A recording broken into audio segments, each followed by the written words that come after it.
불로초는 소금이었다. 지구상의 모든 동물 중에 염분을 많이 섭취하는 동물일수록 평균 수명이 길어진다고 합니다. 짠 해초를 주식으로 하는 바다 거북이는 300년까지 살고, 사람은 130년까지 살고, 흰 수염고래는 100년까지 산다고 합니다. 그 밖에 다른 동물들도 어떠한 방법으로든 소금을 많이 먹는 동물일수록 평균 수명이 길다고 하네요. 우리나라는 1907년도에 처음으로 천일염을 생산하기 시작하면서부터 사람들의 수명이 획기적으로 늘어나기 시작했으니 소금이 인체에 얼마나 중요한 효소인지를 알게 해주는 대목입니다.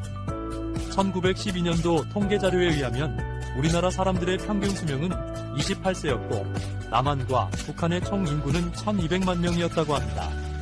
그런데 천일염 생산이 기하급수적으로 늘어나면서부터 사람들의 평균 수명도 기하급수적으로 늘어났다는 사실입니다.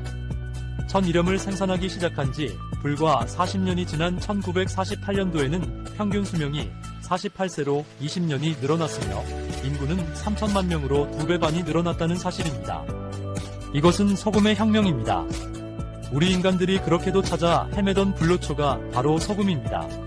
사람도 소금만 잘 먹으면 바다거북이보다 더 오래 살 수 있을 것이라고 생각합니다.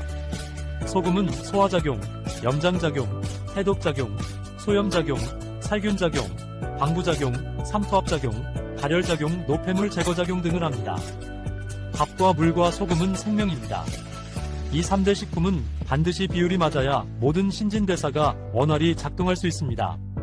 피, 눈물, 침, 땀, 위액, 림프액, 뇌척수액, 안구액, 소변, 대변, 생리수, 양수까지도 우리 몸의 모든 액체는 소금물입니다.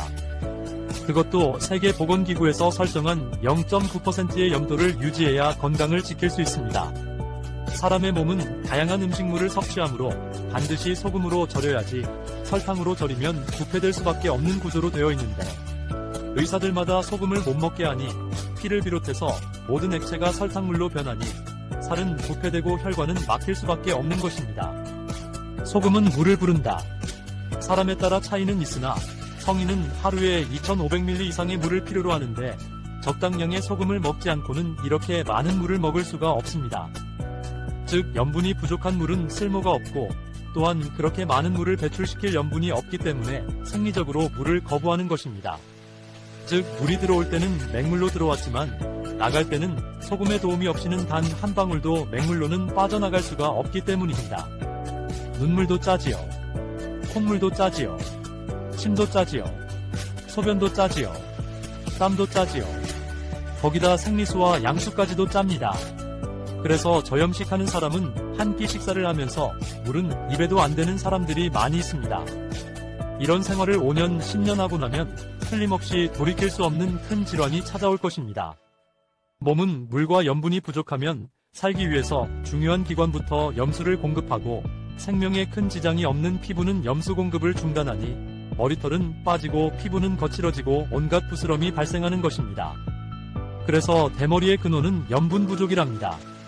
대머리는 보기만 흉할 뿐이지요.